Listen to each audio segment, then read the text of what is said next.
So welcome back. We are talking about the Christian virtues of faith, hope, and love. Last time we talked about faith.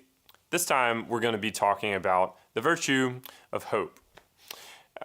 My professor in seminary, Tom Long, used to teach at Princeton Seminary. He was on the University Advisory Council for Chaplains at Princeton, and there was really just one annual meeting that he had to attend, and it was a gathering of all the campus ministers, and basically all the chaplains would give reports of their areas. They'd go around the room and give their reports, and then there would be a Q&A session. Well, there was one older member of the council who asked the chaplains in general, how are the students morally these days? Everybody was quiet. Finally, the Methodist chaplain piped up and said, well, I think you would be pleased. The students these days are very ambitious. They are trying to make a difference in the world. Even after class, they're making good grades, but then after class, they're volunteering in the community at the local food pantry for the homeless.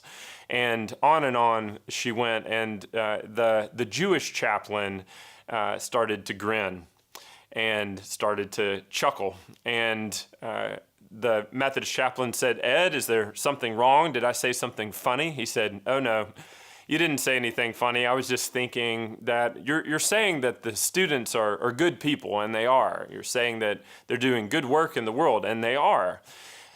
But the one thing they lack is a vision of salvation. Everybody in the room looked at the Jewish chaplain, said, a vision of salvation. He said, yeah. He said, without some vision of how God is repairing the universe, you can't get up in the morning to do good work because the universe finally beats you down. And I think that's true. I think that sometimes our experience of the present moment, maybe our relationships or our work or the evening news or our study of the tragic weight of human history, can be so heavy that it can beat you down. It can be the kind of weight that leads you to a place of apathy or even despair. If you don't have hope for the future, it's hard to get up and do the work that needs to be done in the present, and it will finally beat you down. The problem with despair, the problem with a lack of hope is for Christians, it's not simply that there is no hope, it's that perhaps the God that we have known is no longer with us, that God has somehow drifted away, that God is silent. Maybe God created the world, maybe God was with us for a moment, but now it seems that God is no longer with us, that God has gone away. Over and over and over in Scripture, generations have found solace in the idea that, in fact, even in those moments when it seems like God has drifted or that God is silent, that God is still with us, that God has never left us. The generation in the wilderness, the generation in exile, those who waited for the Messiah to come, the early church that waited for the second coming of Christ, the final victory and consummation of God.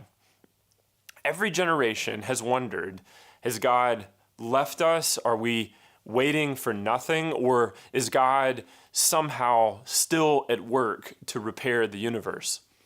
And at the end of Scripture, in the book of Revelation, it's a book that maybe you don't go to very often because it seems really strange, and it is.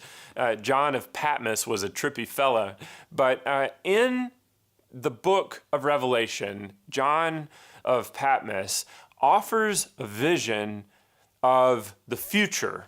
And this is what he says in chapter 21. Then I saw a new heaven and a new earth, for the first heaven and the first earth had passed away, and the sea was no more. And I saw the holy city, a new Jerusalem, coming down out of heaven from God, prepared as a bride adorned for her husband.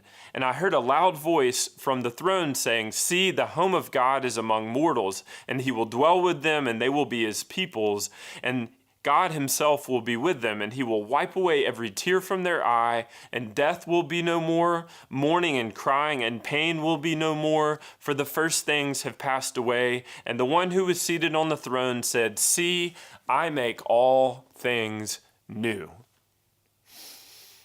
If you don't have a vision of how God is repairing the universe, it's hard to have hope. It's hard to get up in the morning because the present has the power to beat us down.